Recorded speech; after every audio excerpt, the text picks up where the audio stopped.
அடுத்தபடியாக பௌத்தருடைய நூல் பிரமாணத்தை பற்றி பேசுகிறார். பௌத்தர்களுக்கு மொத்தம் பிரமாணம் எத்தனை?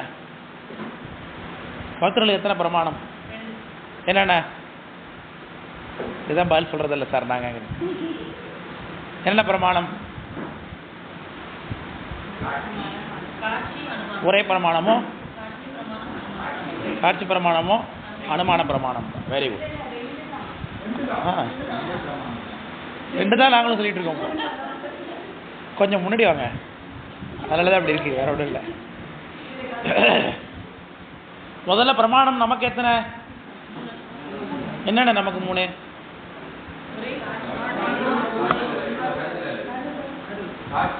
காட்சினா என்ன?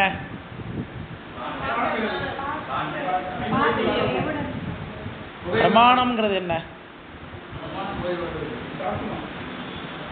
பிரமாணத்தினுடைய தமிழ்ல சொல்றீங்க. பிரமாணத்தினுடைய டெஃபினேஷன் என்ன? எதற்கு மீனிங் என்ன? எதுக்கு அதை பயன்படுத்துகின்றோம்? அளக்கும் கருவி, சாட்சி, ஸ்கேல். இங்கிலீஷ்ல சொல்றீங்க, ஒருத்தவங்க சமஸ்கிருதம் சொன்னா தமிழ் சொல்றாங்க. தமிழ் அது அளவை.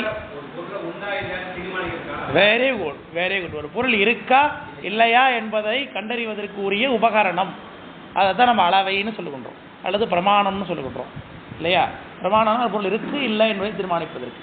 அதன்படி சைவ சமயத்தார் பொதுவாக தர்க்க நூலார் 10 அளவைகளை சொல்வார்கள். நம்ம பார்க்கிறோம். தர்க்க நூலார் 10 அளவை. என்னென்னது ஞாபகம் இருக்காது? ஃபர்ஸ்ட் இயர் படிக்கிறவங்களா அது நான் வந்திருக்கோம், ஒரு 10 சொல்லியிருப்பேன். அதில் பொதுவாக காட்சி, ஒரே, அதுக்கு பிறகு வெரி குட், அனுபலத்தி, பாரிசேடம், அபாவம், இப்படியாக இருக்குது. Right, very good, right. அந்த அளவு தெரியுது, ஆச்சரியம், சந்தோஷம். அதில் இப்படியாக இருக்கக்கூடிய 10 இருக்குது. 10 எப்படி பார்த்தாலும் சுருக்கனா 3ஆக வந்துவிடும். அப்படி பார்த்தானா ஒரு பொருள் இருக்குங்கிறத முதல்ல எப்படி தெரிஞ்சு கொள்ளலாம்? பார்த்து தெரிந்து கொள்ளலாம். இது இருக்குங்கிறதுக்கு ஃபர்ஸ்ட் பார்வை, அதை காட்சி பிரமாணம் என்று சொல்கின்றோம்.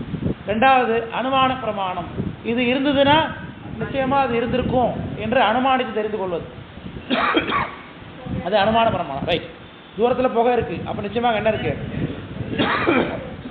நெருப்பு இருக்குங்கிறத தெரிந்து கொள்வது. அடுத்தது உரை பிரமாணம் என்று சொல்லுவோம். உரைனா ஒருத்தவங்க சொன்னதை அப்படியே நம்புவது என்று சொல்லுவோம்.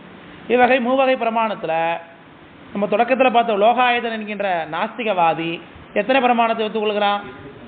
2 பிரமாணத்தை ஒத்துக்கொள்கிறானா? என்னென்னது? காட்சியும் உரையும். அப்படியா? லோகாயுதவாதி, நாஸ்திகவாதிக்கு பிரமாணம் ஒரே பிரமாணம் தான், அது காட்சி பிரமாணம் மட்டும்தான். காட்சி பிரமாணம் மட்டும்தான் நாஸ்திகவாதிக்கு காட்சி பிரமாணம். அதில் தான் கடவுளை கண்ணில் காட்டுங்கிறான் அவன். எதையுமே எதை பார்த்தா நம்புவான் அவன்? பார்த்தா தான் நம்புவான். அப்போது அவன் அனுமான பிரமாணம்னு ஒன்று இருக்குங்கிறதே ஏற்றுக்கொள்ளவே இல்லை. அதுக்கு நாம் எப்படி அவனுக்கு விடை கொடுத்தோம்? மகாவிஸ்வாஸ் எப்படி விடை கொடுத்தார்? குழந்தை பிறந்திருக்கா? குழந்தைன்னா ரைட், வெரி குட், கரெக்ட். நாத்திகவாதியை பார்த்து சிவாச்சாரியர் கேட்கிறார். என்ன கேட்கிறாருன்னா, நீ அனுமானம் என்கின்ற ஒரு பிரமாணமே இல்லை என்று சொல்லுகிறாய். உலகத்தில் நீ பிறந்த உடனே உனக்கு தாய் தந்தை இறந்து விட்டார்கள் என்று வைத்துக்கொள்வோம்.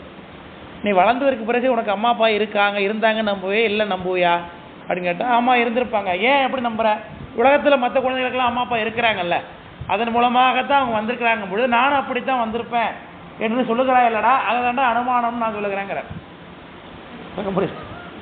அப்போ அனுமானம் இல்லைன்னு எப்படி சொல்ல முடியும் இல்லையா? இருப்பதை வைத்துக்கொண்டு இல்லாத கண்டறிவதுக்கு பேர் என்னது? அனுமானம். அப்படி இந்த 2 அனுமானத்தை, அந்த அனுமானம்னு ஒன்று இல்லைங்கிறது அவனை நம்ப வச்சார். இப்போ பௌத்தன் என்ன சொல்லுகின்றான்? காட்சி பிரமாணமும் அனுமான பிரமாணம் மட்டும்தான் உண்டு, உரை பிரமாணம்னு கிடையவே கிடையாதுன்ட்டான். உரை பிரமாணம் கிடையாதுன்னு சொன்னானே இவனுக்கு என்ன இருக்காது? அதை முதல்ல சொல்லுங்க பேராது. Very good. அப்போ இவனுடைய ஆகமங்கிற இவன் சொல்லக்கூடிய பிடக நூலே அவன் பின்பற்றக்கூடாது இல்லையா? பின்பற்றக்கூடாது. இவனுடைய பிடகம்னு சொல்லக்கூடிய நூலை என்ன பண்ணக்கூடாது? அப்போ பின்பற்றக்கூடாது. ஆனால் அவன் பிடகம் இருக்குன்னு சொல்லி கொண்டிருக்கிறான். இதுவே முரண்பாடு அடிப்படையிலே. விளக்கம் புரியுதுங்களா? இதுக்கு தான் இந்த பாடல். இப்போ நம்ம பார்க்கக்கூடிய பாடல் அந்த உரை பிரமாணம் இல்லை என்று அவன் சொன்னதுக்குரிய விளக்கம் தான் நம்ம தடுத்து சொல்கிறோம். இப்போ என்ன சொன்னப்போ இந்த பாடல் ஏன் சொல்லப்பட்டிருக்கிற கருத்தை நான் சொல்லியிருக்கேன். இல்லைங்க புரியுதா? நூல் உரைத்தான் ஒருவன் உளன் என்று அனுமானத்தால் நூல் கொண்டு இங்கு அறிந்தார் போல் நூலா நூலின் பால் உரைத்த பொருள்கள் எல்லாம் அனுமானம் எண்ணில் பரலோக பாதாள லோகங்கள் ஒரு சொல்லால் உரைத்த நூலின்றி அறையாகின்றேல் அவை எறிந்தபடி என் உனது அனுமானம் அன்றே மேல் உரைக்கும் பிரமாணம் உனக்கு இல்லை காட்சி அனுமானம் விட்ட பொருள் விளக்குவது ஆகமம்மே என்று சொல்லி ஆகமம்னா என்னன்னு சொல்லுவார். உரை பிரமாணம்னா என்ன என்பதை விளக்குகிறார். நூல் உரைத்தான் ஒருவன் உளன் என்ற அனுமானத்தால் நூல் கொண்டு இங்கு அறிந்தார் போல. இது அனுமான அளவின என்ன விளக்கம் பண்ணுகிறார். ஒரு புத்தகம் இருக்குன்னா அந்த புத்தகத்தை எழுதின ஒரு இருப்பானா இருக்க மாட்டானா? நிச்சயமா இருப்பான். அதை சொல்லுகிறார். நூல் உரைத்தான் ஒருவன் உளன் என்ற அனுமானத்தால் நூல் கொண்டு இங்கு அறிந்தார் போல நூலா நூல்னார். அதன நூலா நூல் எழுதாதாகிய நூல். நீ வச்சிருக்கிற ஒரு நூல் உனக்கு பிரமாணம்னு, ஆனால் அந்த நூலை யார் எழுதினான்னு உனக்கே தெரியாது. ஏன்? உன்னுடைய புத்தன் தான் கொடுத்தான்னாக்க உன் புத்தன் ஞானம் அடைந்தது பிறகு நூலை கொடுத்தான் அப்படின்னா ஞானம் அடைந்தவன் நூலை கொடுக்க முடியாது உன் கருத்துப்படி. ஏன் பார்த்தா வந்து அவங்கி போனவன் ஞானம் அடையிறதுக்கு நூல் கொடுத்தான்னா அது நூலே இல்லை, அது பொய் நூல் ஆகிடும் இல்லையா? விளக்கு போய் இதை கேட்குற கேள்வி. பரபக்கம் படிக்கிறது நல்லா தானே இருக்கு. அவரே வரமாட்டீங்க பாதி பேர்.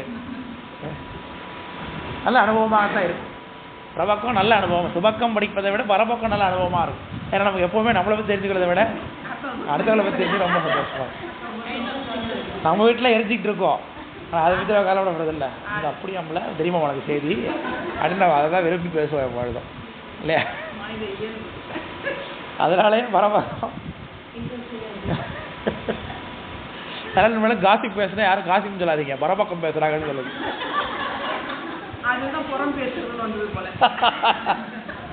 புறம்னாலே வெளின்னு தானே அர்த்தம். பரனாலே வெளில, புறம்னாலே வெளியே தான். உங்கள் ஆஃபீஸில் பேசுங்க, அவங்க பரபக்கம் பேசிட்டு இருக்காங்கன்னு சொல்லுங்க. என்ன இந்த மாதிரி பேசிட்டு இருக்க. அதனால அறிந்தார் போல் நூலா நூலின் பால் உரைத்த பொருள்களெல்லாம் அனுமானம் எண்ணினர். அப்போ உன் நூலில் சொல்லப்பட்ட பொருட்களெல்லாம் எப்படிலாம் உண்மையை நம்புவதுன்னு அதெல்லாம் அனுமானித்து தெரிந்து கொண்டது தான் அப்படின்னு அவன் சொல்லுகின்றான். ஏன்னா உரைன்னு அவன் சொல்றது இல்லை. அதனால் ஊரில் சொல்லப்பட்ட விஷயங்கள் கூட என்னவா தான் சொல்கிறான், அதை அனுமானம்னு சொல்கிறான். இந்த புத்தகத்தில் இதை எழுதியிருக்காங்களே, எப்படி எழுதியிருக்கிறாங்க? சயின்டிஸ்ட்டு கண்டுபிடிச்சு சொன்னார் சொல்லலாம் ஒன்று. ரெண்டாவது அனுமானித்து எழுதுறான்னு சொல்லலாம், அல்லது வழி வழியாக நம்பிக்கிட்டு வரான்னு சொல்லலாம். இது மூணு தேவைன்னா சொல்லணும். வழி வழியாக நம்பிக்கிட்டு வர்றாங்கிறத ஒத்துக்கல. அதெல்லாம் என்ன பண்ணுறான், எல்லாத்தையுமே அனுமானம்ட்டான். நூலே என்னது தான் இப்போ அனுமானம், இது உரை தான். அந்த நூலுக்குள்ள கருத்தை மட்டும் என்ன சொல்லுகின்றான், அனுமானத்தினாலே என்று சொல்லுகின்றான். அப்போ பரலோக பாதாள லோகங்கள் ஒரு சொல்லால் உரைத்த நூலின்றி அறையாய் என்றேல் அவை அறிந்தபடி என்னார். உலகத்தில் மொத்தம் 7, கீழே 7, மேலே 7 லோகங்கள் இருக்குன்னு சொல்லுவோம். 14 லோகம், கீழே 7 14 லோகம்னு சொல்லுகின்றோம் இல்லையா? அத்தலை வித்தலை சுத்தலை பாதாள தராதலன்னு சொல்லி 7 லோகம் கீழே இருக்குது. மேலே பூர் புபஸ்வார் அப்படின்னு மேலே சொல்லக்கூடிய 7 லோகங்கள் இருக்கிறது. இந்த 7 லோகங்களை யாராவது பார்த்தவங்க இருக்காங்களா? இல்லை இல்லையா? இதை நீ எப்படி அனுமானித்த இருக்குங்கிறத நீ எப்படி ஒத்துக்கிற? ஒன்று பார்த்துருக்கணும், அப்படிலாம் உன் பிரமாணம் படி அனுமானம் பண்ணியிருக்கணும். நீ எதை வைத்து அனுமானம் செய்து கொண்டாய்? ஒன்றும் இல்லையே, ஏதும் இல்லையே அறிந்து கொள்வதற்கு. அப்போ நிச்சயமாக உரை மூலமாக தான் அறிந்து கொண்டாய். நூலில் சொன்னதை நீ அப்படியே நம்புகிறாய். நீ என்ன சொல்கிற, அது அனுமானம் எப்படி சொல்ல முடியும்? நூலில் சொன்னதை நீ நம்புற, அது அனுமானம் எப்படி சொல்ல முடியும்? சொல்ல முடியாது. அப்போது அனுமானம்னு தாண்டி உரைன்னு ஒன்று இருக்குங்கிறத நீ ஒத்துக்கொண்டு தான் ஆக வேண்டும். எப்படி? இந்த உலகத்தை தாண்டி மற்ற உலகங்கள் இருக்குங்க என்பதை, உலகத்தை தாண்டி மற்ற உலகங்கள் இருக்கிறத எப்படி நம்புகின்றோம்? இப்போ நம்மளே சொர்க்கலோகம் இருக்குன்னு நம்புகின்றோமா இல்லையாப்பா? எப்படி நம்புகிறோம்? வானத்தை பார்த்து நம்புகிறோமா? வானத்தை சொர்க்கலோகம் அங்கே தெரியுது, பிரத்யட்சமாக இருக்கா? இதை அனுமானிக்கிறதுக்கு பக்கத்தில் செவ்வாய் இருக்குது, செவ்வாயில் ஆட்கள் வசிக்கிறாங்கன்னா தூரத்தில் அதே மாதிரி ஆட்கள் ஒரு கிரகம் இருக்கலாம், அங்கே ஆள் இருக்கலாம், நம்ம அனுமானிக்கலாம். நமக்கு தெரிஞ்ச அளவுக்கு எல்லாமே தேரி தான். நமக்கு அடுத்த பக்கத்தில் இருக்கக்கூடிய பெரிய கேலக்ஸி ஆண்ட்ரோமேடா கேலக்சிங்கிறாங்க. ஆண்ட்ரோமேடா கேலக்சி சில கோள்கள் இருக்குது, அங்கேயும் மனிதர்கள் உயிர்கள் வசிக்கக்கூடிய ஏற்ப சூழல்கள் இருக்குது. அந்த சூழல்கள் ஏற்ப அது மாதிரி உயிர்கள் வசித்து கொண்டு இருக்கிறதுங்கிறது தேரி தான். யாருமே பார்த்துருந்தாப்பா, எதுலையுமே அது பதிவாகாது. நம்மகிட்ட அந்தளவுக்கு தொழில்நுட்பம் இல்லை. அதுமாரி உலகம் முழுக்க உயிர்கள் இருக்கலாம் என்பதை நம்ம என்ன சொல்கிறோம்? அனுமானிக்கிறோம். சும்மா எப்படி சொல்கிறோம்? அதே வச்சு அனுமானிக்கிறோம். இந்த உலகம் இருக்கிறதுனால அதை அனுமானிக்கிறோம். ஆனால் அது முழுமையான அனுமானமா? இந்த உலகம் இருப்பது போல வேறு உலகம் நமக்கு பக்கத்தில் இருந்ததுன்னா இதே போல் வேறு உலகம் இருக்கலாம் நம்ம அனுமானிக்கலாம். இப்போ செவ்வாயில் உயிர்கள் வசிக்குதுன்னா உயிர்கள் இப்போ நம்ம என்ன ஆகுது? இந்த உலகத்தில் மட்டும்தான் உயிர்கள் இருக்குங்கிறது தான் இப்போதைக்கு நமக்கு தெரிஞ்ச ஒரே பிரமாணம். பிரத்யட்சமாக நம்ம தெரியறதா இருந்தாலும் சரி ஒன்று தான். அனுமானிக்கணும்னு நடக்கணும். இதே மாதிரி இன்னொன்று இருக்கணும். செவ்வாயில் உயிர்கள் இருக்குது, புதனில் உயிர்கள் இருக்குது. இது மாதிரி இருந்துச்சுன்னா நிச்சயமாக சொர்க்கம்னு ஒன்று இருக்க வாய்ப்பு இருக்குது, அங்கே ஆட்கள் வசிக்கிறாங்க. இதுமாதிரி நரகம்னு ஒன்று இருக்குது அப்படிங்கிறத நம்ம அனுமானித்து தெரிந்து கொள்ள முடியும் இல்லையா? ஆனால் செவ்வாயில் உயிர்களே இல்லையே, புதனில் உயிர்களே இல்லையே. அப்போ நம்ம அனுமானிப்பதற்கு ஒரு பக்கமோ ஒரு ஏதுவோ இல்லை. அப்போ எதை வைத்து கொண்டு நம்ம சொர்க்கம் இருப்பதாகவும் நரகம் இருப்பதாக அனுமானிக்க முடியும்? அப்போ சொர்க்கத்தையும் நரகத்தையும் வேறு உலகங்களையும் நமக்கு அனுமானித்து வருவதற்கு நமக்கு பக்கம் ஏதும் இல்லை. அப்போ உரையால் மட்டும்தான் நம்ம நம்புகின்றோம். ஆமாம் தானே? சொர்க்கம் இருக்குது, நரகம் இருக்குது, பித்ருலோகங்கள் இருக்குது, இந்திரலோகம் இருக்குது, சந்திரலோகம் இருக்குது, இந்த மாதிரியான விஷயங்கள்லாம் இருக்குங்கிற எதை வைத்து நம்ம நம்புகின்றோம்? உரையால் தான் நம்புகின்றோம். விளக்கம் புரியுதுங்களா? இப்போ அவங்களாம் வந்துட்டு போனாங்களா சார், புராணங்கள் இருக்குன்னா அதுதான் உரைன்னு அர்த்தம். விளக்கம் புரியுதுங்களா? சரி. இந்த சுஜாதா வந்து ஒரு நாவல் எழுதியிருப்பார். நல்ல நூல், அது பேர் மறந்துட்டேன். ஆண்ட்ரோமேடா கேலக்சியில இருந்து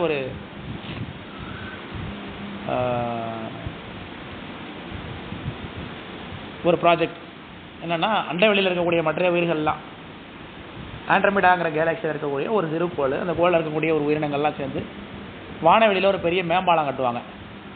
அந்த மேம்பாலத்துக்கு நம்ம பூமி வந்து இடையூறாக இருக்கும். அதனால் இந்த பூமி எப்படியாவது சிதைச்சிடணும், பூமியை வெடிச்சு விட்டுறணும், டெமாலிஷ் பண்ணிடணும் அப்படின்னு சொல்லிட்டு அவங்க ஒரு ப்ராஜெக்ட் பண்ணுவாங்க. உண்மையாகவே நடக்குது போட்டு நம்பிட்டு பார்த்துட்டு இருக்காங்க. இப்போ நான் சொல்கிற கதையை வந்து நம்ம அம்மா தயாபாலஜி அப்போ வந்து அப்படியா அப்படி லோக்கல் பேர்.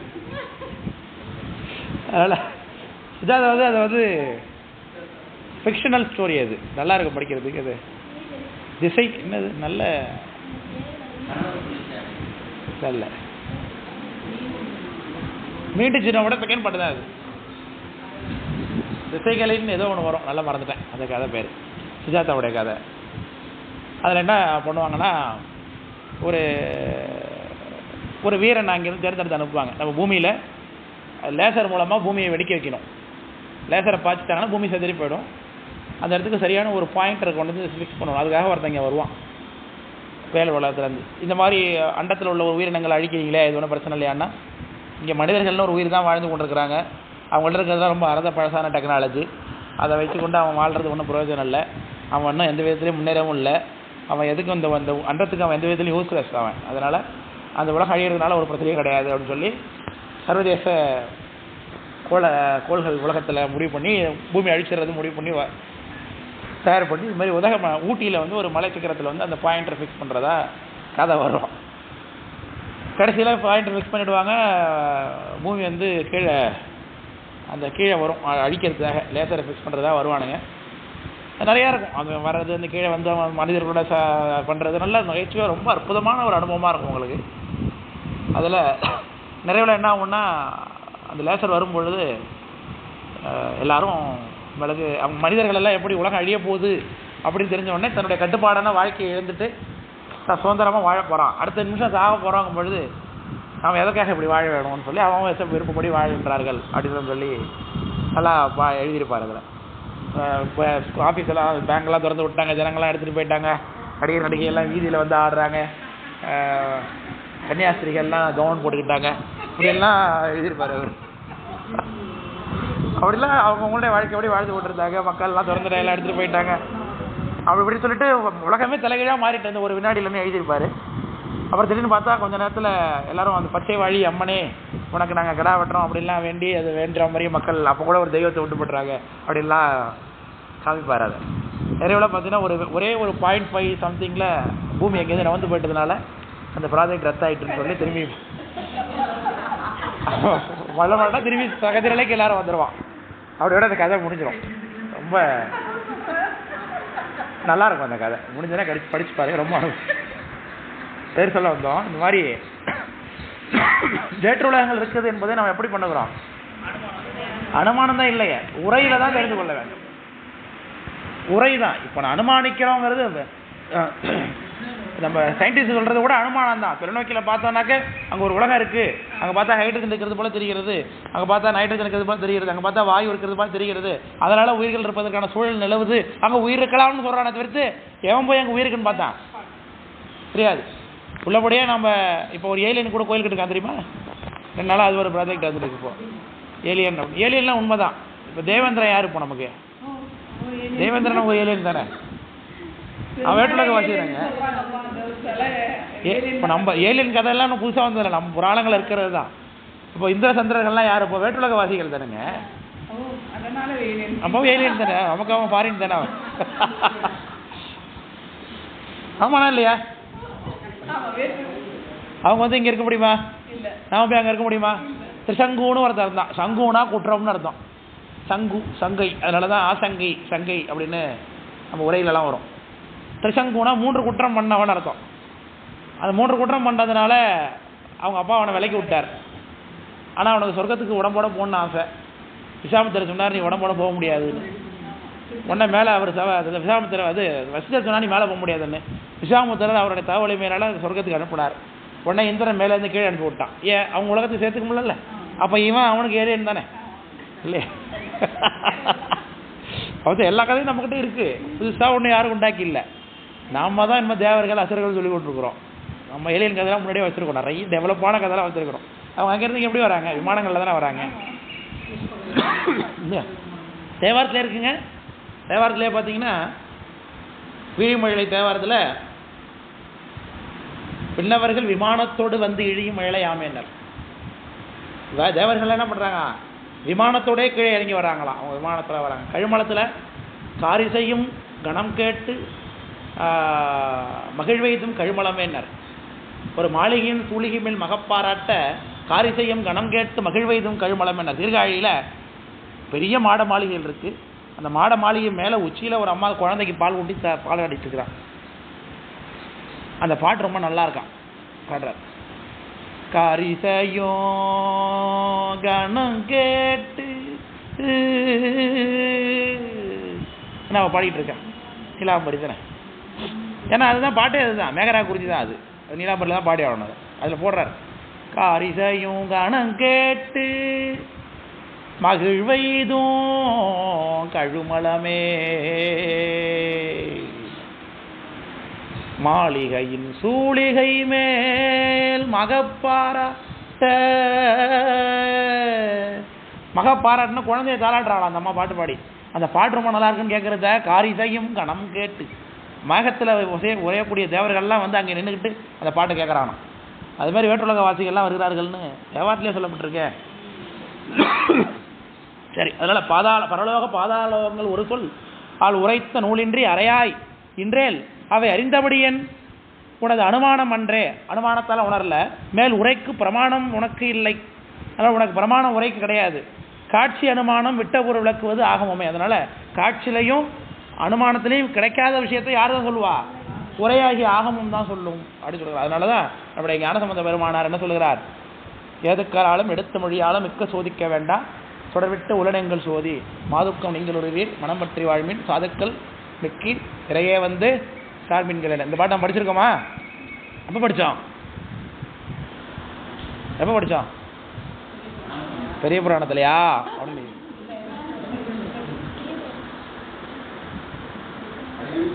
அடிக்கடி சொல்லுவாடா பா, இதுதான் சொல்ல சுத்த விழல் இடவே நீச்சு விடுங்க. இதுதான் திருமுறைகள் சைவ சித்தாந்தம் அப்படின்னு சொல்லி வாழ்க அந்த வானரதிகம் பார்த்தீங்கன்னா ஒரு 4-5 வகுப்பு நடத்தினேன் 2ஆம் ஆண்டுக்கு. அதில் நிறைவில் சென்ற வகுப்பில் தான் நடத்தி கொடுத்தேன் இந்த பாட்டை 2ஆம் ஆண்டுக்கு. இப்போ 2ஆம் ஆண்டுக்கு கீழே உங்களுக்கு தான் நடத்தி கொடுத்தேன். இந்த ஏதுக்களாலும் எடுத்த மொழியாலும் மிக்க சோதிக்க வேண்டாங்கிற பாட்டு வாழ்காந்தன பதிகத்தில் இருக்குது. அதனால் என்ன தெரியுதுன்னா, இப்போ உங்களுக்கு பாடம் நடத்துலேருந்து என்ன ஆகுது? உங்களுக்கு பயிற்சி ஆகுதோ இல்லையோ, எனக்கு நல்லா பயிற்சி ஆகுது. நான் நல்லா புடம்போட்ட தங்கமாக ஆயிடுறேன் போல் இருக்கு. எனக்கு நல்லா தெரியுது இல்லையே போ விஷயம் எல்லாம் போ எல்லாம் எனக்கு நல்லா பயிற்சி ஆகிடுது பிரச்சனை இல்லாமல். நான் பரிசு எதுனா நல்லா பரிசு மார்க் வாங்கிட்டேன்னு நம்ம தெரியல போ. அதான் உங்களுக்கு நீங்கள் படிக்கிறது உங்களுக்கு பயன்படுது, எனக்காவது பயன்படுது. அந்த வகையில் சந்தோஷப்பட வேண்டியதான். அப்போ நீங்கள் அதை சொல்லி கண்மணிக்கு சார் நீங்கள் பயிற்சியாக வரீங்களா, அதே எங்களுக்கு பரம திருப்தியாக இருக்குது சார். போதும் சார். நாங்கள் மார்க்கோ கூட பாஸ் ஆகிட்டு ஏன் சார் நினைக்கிறீங்க? நீங்கள் பெரிய ஆளாலே எங்களுக்கு போதும் சார். நாளை விட சொல்ல மாட்டிங்களா, எங்களுக்கு பாடம் நடத்தா ஒரு பெரிய ஆளார் அப்படின்னு சொல்ல மாட்டீங்களான்னு சொல்லி விட்டதா போ இல்லை.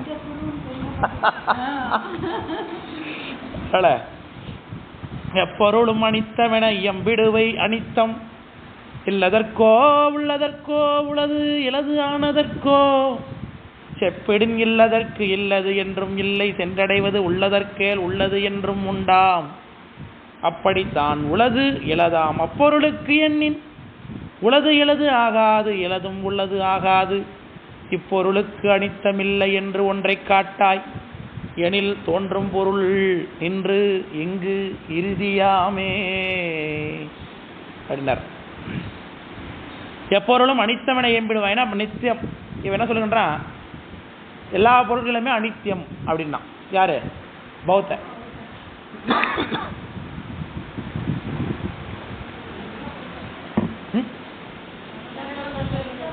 புரியல?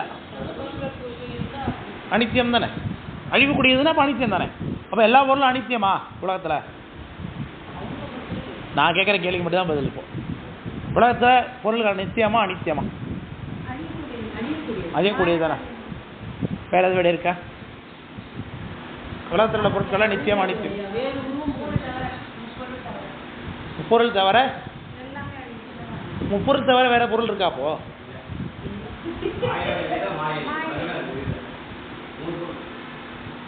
மூணு பொருள் நித்திய பொருள். மொத்தமாக இருக்கிறது எத்தனை? அப்போ மூணு தான். மூணுமே என்னது தான்? நித்திய பொருள் தான். அப்போ பொருள் எல்லாமே உலகத்தில் பொருள் என்ன பொருள் தான்? நித்திய பொருள் தான். அப்போ உலகம் தோன்றி அழிகிறது சார். என்ன இது? என்னது அது? மாயையினுடைய காரியம். காரியம் அழியும், காரணம் கிடக்கும் அப்படின்னு சித்தியார் பாட்டு படிச்சிருக்கோம் இல்லையா? காரணம் கிடக்கும், காரியம் அழியும். சித்தத்து அயர்வொழி காரியம் அப்படின்னார். சித்தத்து அயர்வொழி காரியம் அடிக்கடி பல தடவை அந்த வார்த்தை சொல்லியிருக்கேன். காரியத்தை பற்றி பேசும்பொழுது சித்தத்து அயர்வொழி காரியம்னார். அது காரியம் அழியும், காரணம் கிடக்கும், என் பண்டு போல் பண்ணும் ஈசன். திரும்ப என்ன பண்ணுவார் சாமி? உன்னுடைய உலகம் எப்படி இருந்தோ அதே போல் திரும்ப உற்பத்தி பண்ணுவார் சங்கார காலத்துக்கு பிறகு படிச்சிருக்கோம் இல்லையா? உலகத்தில் பொருட்கள்லாம் என்னது தான்? இப்போ நித்திய பொருள் தான். இதை தவிர்த்து வேற பொருளே இல்லையே. ஆமாம் தானே? இப்போ காரியம் மட்டும்தான் என்ன ஆகுது? ஒடுங்கி ஒடுங்கி வருகிறது. அப்போ அப்படி பார்த்தாலும் அதுவும் என்னது தான்ப்பா? நித்தியம்தான். ஒரு பொருள் இங்கே இருக்கார், உள்ளே போயிடுறார், திரும்ப வந்துடுறார், உள்ளே போயிடுறார், திரும்ப வந்துடுறார். அப்போ அவர் நித்தியமா இல்லையா? நித்தியம்தான். அவரும் உள்ளே என்னவா இருக்காரோ அதே போல தானே வெளில வந்துடுறாரு. இப்போ சூக்ஷமாக போயிடுறார். பார்க்குறது என்ன? ஸ்தூல வடிவம் மட்டும்தான் இப்போ மாறி போயிடுது. ஸ்தூலமாக இருக்கக்கூடிய இப்போ உலகம் அழிஞ்சு போயிடுதுன்னா என்ன தான் கெட்டு போகுதுப்பா? ஸ்தூல வடிவம் கண்ணுக்கு தெரியக்கூடியதாக இந்த உலகம் போயிடுது, அவ்வளோதான். மற்றபடி ஒவ்வொரு உலகம் எப்போதும் இருக்காமல் தான் இருந்து கொண்டே இருக்கிறது நம்ம பார்க்குறோம். உலகம் தோற்றம், உலக பல சங்காரங்கள், பல சங்காரங்களை நம்ம புராணங்கள்லாம் பார்க்குறோம். ஒவ்வொரு தடவையும் பல ஆட்கள் என்னென்ன எப்படிலாம் உலகம் இருந்தோ அதே போல் திரும்ப சமுத்திரம் இருக்குது, மலை இருக்குது, மனிதன் இருக்கிறான், எல்லாரும் அப்படியே தான் இருந்துகிட்டு இருக்கிறாங்க. அப்போ அழிந்து அழிந்து திரும்ப தோன்றுவது கூட எப்படி தான் இருக்குது? ஒரே போல தான் இருக்குது. அப்போ உலகத்தோட பொருட்கள்லாம் என்னது தான்? நித்தியமான பொருள். நித்திய பொருளை தவிர்த்து வேறு என்ன பொருள் இருக்குப்போ? இல்லையே. அடிப்படையில் சைவ சித்தாந்தம் 5 பொருட்கள் நித்தியம்னு சொல்லுகிறது. அது சுருக்கணும்னா 3ஆக வரும். பதி, பசு, பாசம். பாசம் என்பது ஆணவம், கண்மம், மாயைன்னு 3ஆக சொல்லுகின்றோம். இது 5மே என்னது தான்? நித்திய பொருள். இது 5 இல்லாத வேற ஒரு பொருள் உலகத்தில் இருக்கா? இல்லையே. அப்போ உலகத்து பொருள்கள் எல்லாம் என்னது தான்? நித்தியம் தான். இங்கே அனித்தியம்னு சொல்லப்படுவது என்னது தான்? ஒன்றுமே இல்லை. ஆக்சுவலாக அனித்தியம்னு ஒன்று இல்லை. நம்ம அந்த உலகத்தை மட்டும் என்னவா சொல்லுகின்றோம்? அது அழிந்து அழிந்து தோன்றுவதனால அனித்தியமான பொருள் என்ன அனுபவத்தால் சொல்லுகின்றமே தவிர்த்து, நம்ம அனுபவத்துக்கு அது வசப்படாதனால அது அனித்திய பொருள் சொல்லுகின்றமே தவிர்த்து உள்ளபடியே அது என்னது இல்லை? அனித்தம் இல்லை. இதுதான். ஆனால் அவன் எல்லாவற்றையும் என்ன சொல்லுகின்றான்? அனித்தம் என்று சொல்லுகின்றான். எல்லாமே அழிவு பொருள்னு சொல்லுகின்றான். அதுக்கான விளக்கத்தை தான் பார்க்க போகிறோம். எப்பொருளும் அனித்தமென இயம்பிடுவை அப்படி சொல்லுகிறார் இல்லையா? எல்லாமே அனித்தம்னு சொல்லிடுவேன்.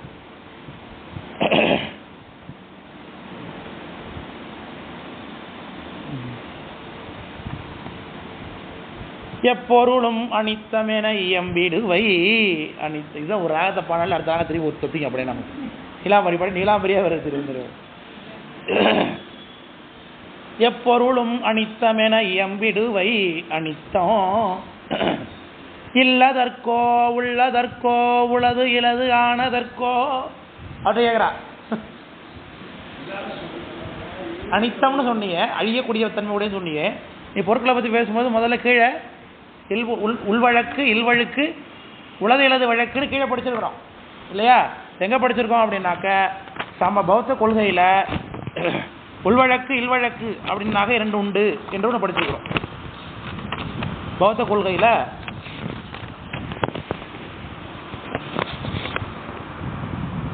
அதாவது இந்த புத்தகம் இருந்ததுன்னா இதில் 110வது பக்கத்தில் 66வது பாட்டு, மருவிய அளவை காட்சி மானம்ங்கிற பாட்டு. மருவிய அளவை காட்சி மானம் அப்படிங்கிற பாட்டில் சௌத்ராந்திக தொடக்கத்தில் 3வது பாட்டு இல்லையா? அதில் என்ன சொல்கிறாங்க? மருவிய அளவை காட்சி மானம் என்ற 2 இவற்றால் கருதிய பொருள்கள் ஞானஞேய கணத்திற்பங்கம் வரும் உரு அருவம் வீடு வழக்கு அப்படின்னு 4 இருக்கிறதா சொல்லியிருக்கான். உலகத்தில் மொத்தம் எப்படி இருக்கான் பொருட்கள்?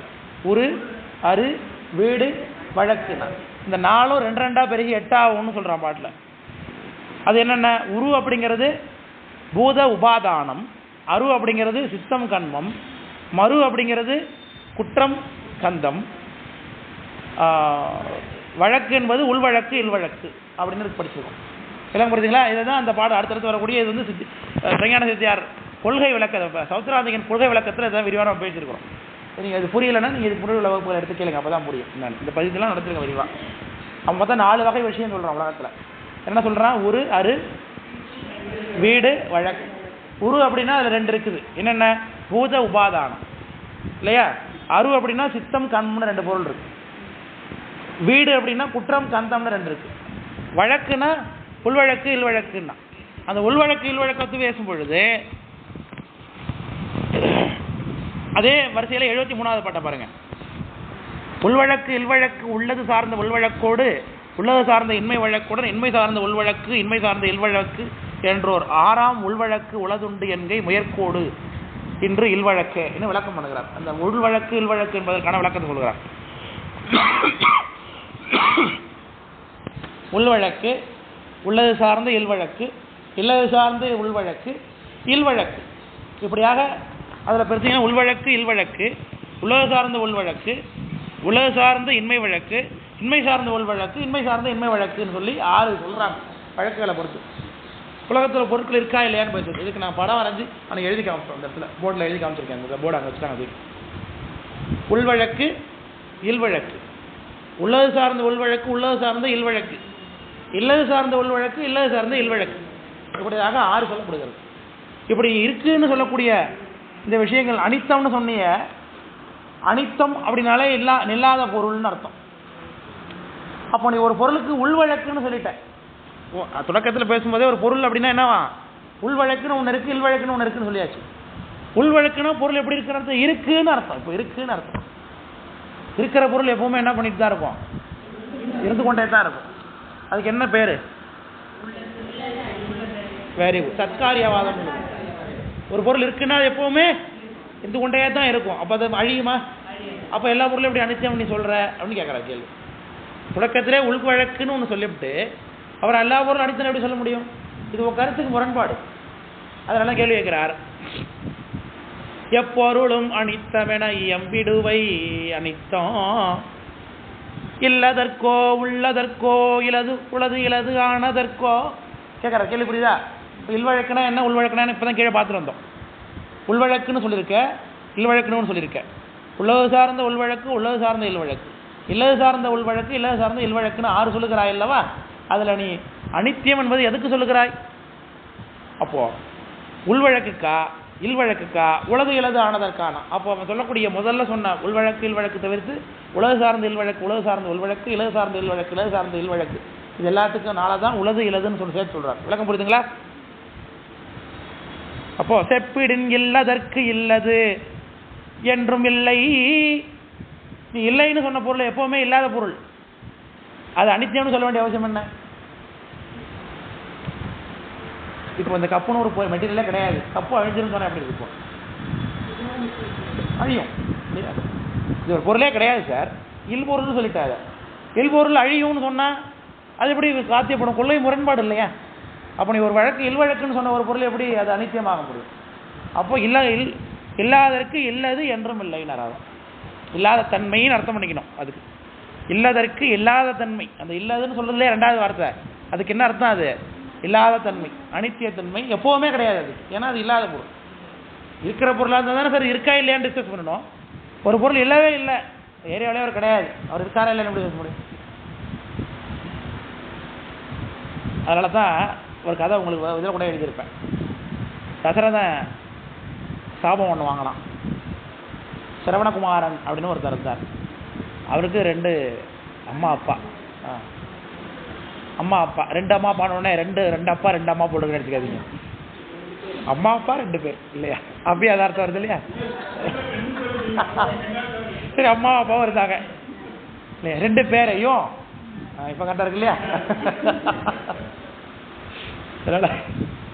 2 பேரையும் அவன் காவடி கட்டி தூக்கி கொண்டு போகிறான் காசிக்கு. போகிற வழியில் காட்டில் இருக்கும் பொழுது அங்கே தசரத சக்கரவர்த்தி வேட்டையாடுகிறார். ஏதோ போதகம் என்று நினைத்து அம்புகிறார். போதகம்னா யானை. அவன் சுரப்புடுக்கை உள்ளே விட்டான். புடக் புடக் புடக் புடக் புடக்னு தண்ணி போனது இல்லையா? அவன் சத்தம் கேட்டோன்னு யானை தண்ணீர் குடிக்குது, இந்த திசையை நோக்கி அம்பு ஏதுன்னு அம்பு ஏதுனான். அன்னு விழுந்தான் இவன். ஆகா, மனித குரல் கேட்கிறதே என்று ஓடி சென்று பார்த்தான். சிரவணகுமாரன் விழுந்து கிடக்கிறான். அவனை அவன் சொல்கிறேன், நீ ஒன்றும் வருத்தப்படாத, நீ யானை என்று நினைத்து தானே எழுதாய், நானும் தெரிஞ்சா நீ கொண்டிருப்பியா, நீ ஒன்றும் கவலைப்படாத. ஆனாலும் எனக்கு ஒரு கேதம் இருக்குது. எங்கள் அப்பாவும் அம்மாவும் கண்ணு தெரியாதவங்க ரொம்ப நாள் வருத்தப்பட்டு கொண்டிருக்கிறாங்க, தண்ணீர் என்னை எதிர்பார்த்து கொண்டிருக்கிறார்கள், அவர்களிடத்தை இந்த தண்ணீரையும் என்னுடைய வணக்கத்தையும் சேர்ப்பித்து விடு என்று சொல்லிவிட்டு உயிரை விட்டு விட்டான் அவன். இப்போ எப்படி இருக்கும்? இவன் ஓடி சென்று அவரிடத்தே போகிறான். அவங்க 2 பேரும் பிள்ளையை காணுமே, என்ன 2 பேரும் கண்ணு பிறந்ததுலேருந்தே குழந்தையே அவங்க 2 பேரும் பார்த்ததில்ல. அவன் திருமேனி அழகு தான் அவங்களுக்கு அனுபவமே. அது கம்பர் போடாத அற்புதமான வார்த்தை. அவங்க 2 பேரும் பிள்ளையை பார்த்து சத்தத்தை கேட்டு, எங்கப்பா போனேன், இவ்வளோ நேரம் காணுமே, இவ்வளோ நேரம் வராமல் இருந்து லேட் பண்ணிட்டியே சுவாமி, வா வந்து தழுவிக்கொள், உன் திருமேனியை தழுவிக்கொள்ளாமல் எங்கள் 2 பேருக்கும் ரொம்ப நேரமாக ரொம்ப ஏக்கமாக இருக்கிறது, வந்து தழுவிக்கொள்னு ஆசையோடு கை நீட்டுறாங்க. உங்கள் மகன் இறந்து போய் விட்டான்னு சொல்லுகின்றான். அப்போ அவர்களுக்கு எப்படி இருக்கும்? அப்போ அழுகிற காட்சியை கம்பர் சொல்கிறார், கண் இழந்தோம் இன்று. இந்த வார்த்தையை போடுறார். இன்னைக்கு தான் நாங்கள் 2 பேரும் கண்ணை இழந்தோம்னு சொல்கிறார் அந்த வார்த்தை. அப்போது நாங்கள் 2 பேரும் எப்படி எங்களுடைய புத்திரனை பிரிந்து இந்த வான உலகத்தை அடைகிறோமோ, அதே போல் நீயும் உன்னுடைய புத்திரனை பிரிந்து வான உலகத்தை அடைவாய் அப்படின்னு சாபம் வந்துட்டாங்க. உடனே உனக்கு சந்தோஷமாக இருக்குது, ஏன்னா அது வரைக்கும் உனக்கு குழந்தையே இல்லை. குழந்தையே இல்லாத நமக்கு குழந்தை பிறக்குங்கிறது இதுலேருந்து தெரியுது இல்லையா? அப்போ நமக்கு பின்னாடி வரப்போகுதுன்னு தெரிஞ்சு போச்சு. அதனால அவன் சந்தோஷப்பட்டான். இதை கேள்வியாக உங்களுக்கு கேட்டிருக்கேன், கம்பராமாயணத்தில் படிச்சிங்களா? தசரதன் பெற்ற சாபம் அதற்கு எது, அதற்கு அவன் மகிழ்ந்தது எங்கடம்னு. அவன் சந்தோஷப்படுறான். ஓ, அதை சொல்லுகின்றான் கோசலைக்கிட்ட. அவனுக்கு அப்போ தான் ஞாபகம் வருது, ராமர் காட்டுக்கு போகும்பொழுது பிரிஞ்சு போயிட்டான், அவன் உடம்பு இல்லாமல் படுத்துட்டான். அப்போ தான் கோசலைக்கிட்ட சொல்லுகின்றான், எனக்கு உயிர் போகக்கூடிய காலம் வந்துருச்சு கௌசல்யா, ஏன் சுவாமி இப்படி சொல்கிறீங்க என்ன? இந்த மாதிரி ஒரு காலத்தில் முன்னாடி நான் குழந்தை இல்லாமல் நம்ம ரொம்ப வருத்தப்பட்டு இருந்தோம் இல்லையா? அப்போ அது மாதிரி காட்டுக்கு போயிருந்தப்போ இது மாரி சாபம் ஒன்று வாங்கினேன், நான் சொல்லாமல் இருந்தேன். அது சாபம் எனக்கு சந்தோஷத்தை கொடுத்தது. ஏன்னா நம்ம குழந்தை இல்லாமல் இருந்து நிச்சயமாக நம்ம குழந்தை பிறக்குங்கிறது இது மூலம் தெரிஞ்சிச்சு. இப்போ நம்ம குழந்தை நம்மளை விட்டு பிரிகின்றான், அதனால் நிச்சயமாக நான் சாக போகிறேன், அந்த பிராமணர் சொன்ன சாபம் எனக்கு பலிக்க போகுதுன்னு தெரிகிறது என்று சொல்லுகின்றோம். அதே போல் அவன் உயிரை விட்டதை நான் பார்க்குறோம். குலசேகர ஆழ்வார் அற்புதமாக ஒரு பாட்டு பாடுறார், தசரதனுடைய வருத்தமாகவே பாடுறார். வன்தாளி நினைவணங்கி வளநகரம் கைவிட்டு மன்னனாவான் என்றாயை அப்படின்னு ஒரு பாட்டு ரொம்ப அற்புதமாக படிச்சு பாருங்க. குலசேகர ஆழ்வாருடைய பாசுரம் அது. தசரதனுடைய புலம்பல், அவன் எப்படி ராமரை பிடிந்து வருத்தப்படுகின்றான் என்பதை ஒரு பாசுரம் பாடியிருக்கார். அந்த பாசுரம் நம்ம சிதம்பரத்துக்கு தான். சிதம்பரத்தில் திருச்சித்திரக்கூடம் இருக்கு இல்லையா? சித்திரக்கூடத்தில் இருக்க பெருமாளுக்கு தான் அதை பாடி வச்சிருக்கார் அவர் குலசேகர ஆழ்வார். முழுக்க முழுக்க ராமாயண செய்திகள் எல்லாமே இருக்கும் அதில். வளநகரம் கையேற்று மன்னனாவான் என்றாயை, அதில்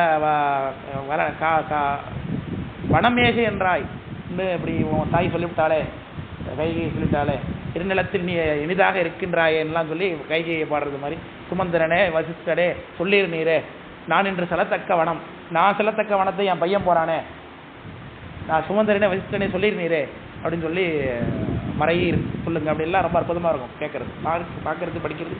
நம்ம கருத்துடைய ராமாயணத்தை நம்ம அனுபவமாக கேட்கறது மாதிரி இருக்கும். எங்கேயே சொல்ல போய் எங்கேயே போயிட்டேன்னா எதுக்கு சொல்ல வந்தேன், இல்லாத குழந்தை, அந்த குழந்தைய அவன் பிரிஞ்சு போயிடுவான் அதனால நீ செத்து போயிட்டு சாபம் விட்டார் பார்த்தீங்களா? அதே மாதிரி தான் இந்த இல்லதுக்கு இல்லதுங்கிறத கருத்து. ஆனால் இதுலேருந்து அவன் என்ன தெரிந்து கொண்டான்? குழந்தை பிறக்க போகுதுங்கிறது தெரிந்து கொண்டான். அப்போ அது வரைக்கும் அவன் குழந்தைய அவனுக்கு பிறக்கல. அப்போ அது இல்வழக்கு தானே அது. அந்த குழந்தைய அவன் பிரிவாங்கிறது எப்படி? இது இல்வழக்கு தானே அதுவும். அதே போல தான் இல்லாத பொருள் இல்லை அழிது, அதுக்கு அனைத்தையும் சொல்கிறது எப்படின்னா இந்த கதை போல தான். பொருத்தம் புரியுதா? குழந்தை பின்னாடி பிறந்துட்டு ராமர் பிறந்துட்டாருங்கிறது வேற கதை.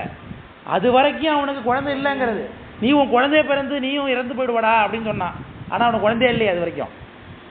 அப்போ அந்த சாபங்கிறது எது போலதான்? இல்வழக்குக்கு இல்லது போலதான். இல்லை அதான் சொல்லுகின்றேன். இல்லதற்கு இல்லது என்றும் இல்லை, சென்றடைவது உள்ளதற்கே உள்ளது என்றும் உண்டான்னார். சரி, அப்போ உள்பொருளுக்கு தான் அனித்தியம்னு சொன்னா அதுதான் உள்பொருள் ஆச்சு. அது எப்படி அனித்தியமாகும்? உள்பொருள் என்ன ஆகாது? எப்பவுமே அழியாது. இருக்கிற பொருள் என்ன ஆகாது? எப்பவுமே அழியாது. அது சொல்லுகிறார். உள்பொருள் என்னைக்கு அழியாது. உள்ளதற்கேல் உள்ளது என்றும் உண்டாம், அது எப்போதுமே இருந்து கொண்டே இருக்கும். அப்படிதான் உளதும் இளதாம் அப்பொருளுக்கு எண்ணின், உளதும் இளதுமாக இருக்கக்கூடிய பொருளுக்கு தான் அனித்தியம்னு சொன்னீங்கன்னா உளது இளது ஆகாது, இளதும் உளது ஆகாதுன்னு. இல்ல பொருள் இல்லாமல் என்னைக்கு போகாது, உள்ள பொருள் இல்லாமல் என்னைக்கு போகாது. அப்போ ரெண்டு பொருள். அப்போ உலது இளது என்னது தான்? அனித்தியம் தான். இப்போ இந்த உலகம் தான் உலது இளது நம்ம கருத்துப்படி. இந்த உலகம் மாயேயம் காரிய பொருள், இப்போ உளப்பொருள். சங்கார காலத்தில் இல்பொருள், திரும்பி உள்பொருள், திரும்பி இல்பொருள். உலது இளது, மாயை உள்பொருள், மாயை உள்பொருள். அப்போ உலது இளதுங்கிற பொருள் உனக்கு இருக்காது இருக்கே, உலகம் தானே உலகம் இளதுமாகிய பொருள். உயிருக்கு உடம்பு உலது இளது தான். உயிருக்கு உடம்பு இருக்கு. இது வரைக்கும் எத்தனை உடம்பு எடுத்திருக்கோம்? இல்லையா? நாமெல்லாம் இப்போ பிறந்த நாளாக கொண்டாடுறோம். பிறந்த நாள் ஆக்சுவலாக துக்கப்பட வேண்டிய நாள்.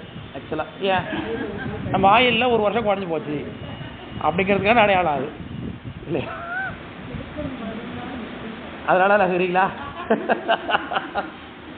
பிறந்த நாளில் ஒரு நாள் நமக்குங்கிறது, பிறந்த நாளுங்கிறது நமக்கு ஒரு நாளில் வாயிலில் ஒரு நாள். நமக்கு சாமி 60 வருஷம் கொடுத்துருக்காருன்னு வச்சுக்கோம். 60 வருஷத்தில் நம்ம இன்னைக்கு 59 பிறந்த நாள் கொண்டாடுறோம்னு வச்சுக்கோம்.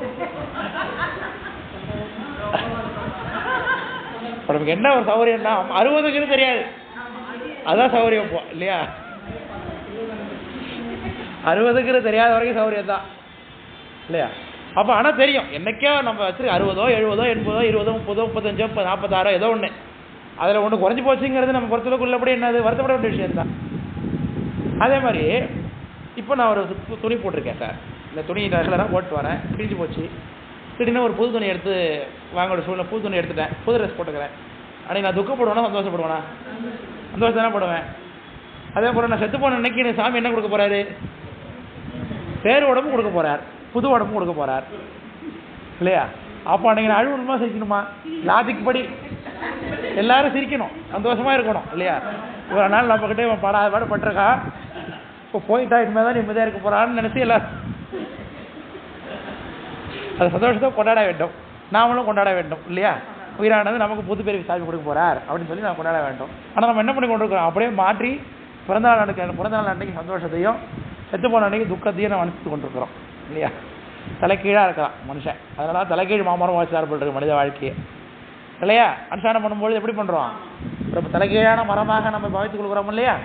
அனுஷ்டானம் பண்ணுறவங்களுக்கு, சிவபூஜை பண்ணுறவங்களுக்கு தெரியுமே, தலைக்கீழான மரமாக பாவித்து கொள்ள வேண்டும். அதனால் சூரபத்மன் என்ன பண்ணுறான்? தலைக்கீழ் மாமரமாக நிற்கிறான், காய்கள்லாம் கீழே வேறெல்லாம் மேலே அப்படின்னு. சரி, இருந்துட்டு போட்டோம். எது சொல்ல வந்தோம்? அப்போ உள்ளது இலது என்பது உலக வாழ்க்கைக்கு இருக்குது. அப்படித்தான் உலதும் இலதும் பொருளுக்கு எண்ணின் உலது இலது ஆகாது, இலதும் உள்ளது ஆகாது, இப்பொருளுக்கு அனித்தமில்லை என்று ஒன்றை காட்டாய்.